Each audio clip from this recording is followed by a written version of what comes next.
In the book Atomic Habits, James Clear said, "If you want better results, then forget about setting goals. Focus on the system instead." When it comes to business results and business strategy, there are many systems out there. How do you know which one works? And how do you know which one works for your business? And that's what I'm going to show you today while discussing how to create your strategic plan for 2022. So please stick around.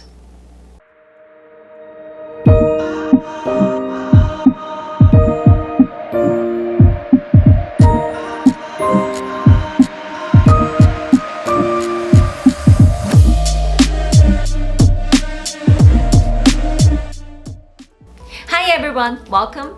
My name is Ivy. I'm an accountability coach and strategy consultant.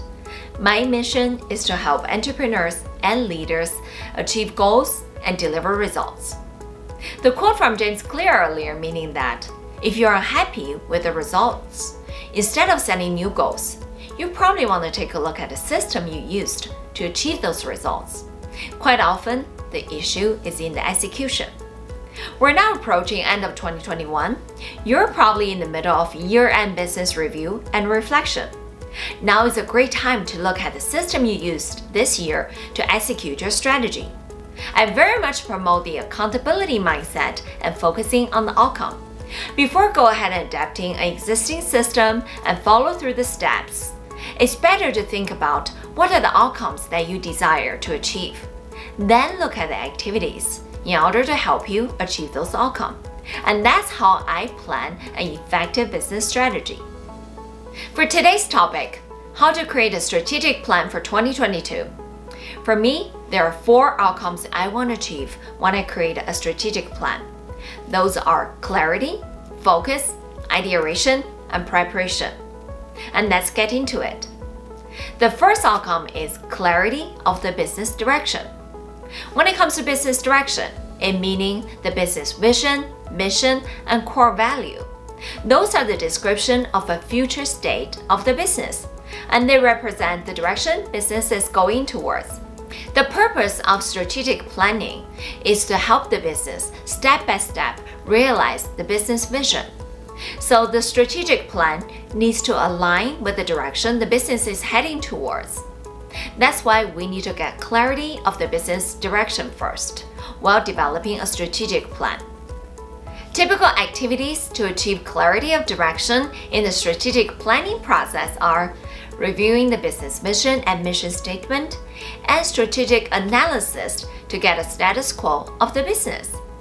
I talk these through in detail in my business strategy series, so if you're interested, please go ahead and check it out after this video. The second outcome we want to achieve is focus on the finish line.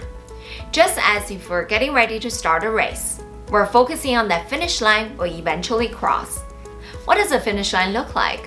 It's clear, it's specific, and it looks achievable from where we are. And that's what the finish line should look like for a strategy. It needs to be clear, it needs to be specific, it needs to be achievable and measurable. And that's how we drive the focus of the strategy. The typical activity in strategic planning process is goal setting. Exactly how to do that? Check out this video. The third outcome is ideation. Now we know where the finish line is, time to get creative. We need to find the building blocks to pave the path from where we are to that finish line. Success is not a linear process. Sometimes we need multiple paths and multiple attempts for us to achieve the goals. Typical activities in the strategic planning process for ideation are those strategy workshops, brainstorming workshops. This is typically the strategy formulation process. It is a fun, creative step. So after these activities, the team has very high energy and lots of motivation, and you really need to hold the urge for jumping into action after this step, because we have one more thing we want to achieve before start execution, and that is preparation. This is my favorite quote. Success occurs when opportunity meets preparation. Once you have the ideas on how to achieve those goals, now you need to prepare for the structure. Without structure and preparation, If you jump right into action, the execution will be chaotic. And now you need to think about how do you document these actions and who is responsible for what. Now, using accountability language, think about who is responsible for which part of the outcome of the strategy. As I covered in the last video, those necessary steps in a strategic planning process. Not only you need to prepare for strategy implementation, you also need to prepare for strategy evaluation. How do you know you have the right strategy taking you down the right path? And how do you know the actions you designed are the right actions? And this is where your strategy evaluation comes into play.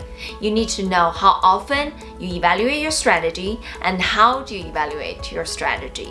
Again, continuous learning approach.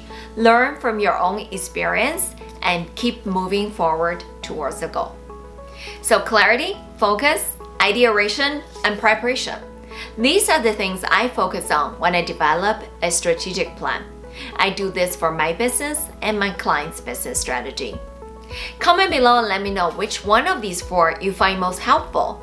If you have any questions, leave them below. I'm happy to answer them. If you find today's video helpful, please give me a thumbs up so more people can see it and subscribe to my channel for more.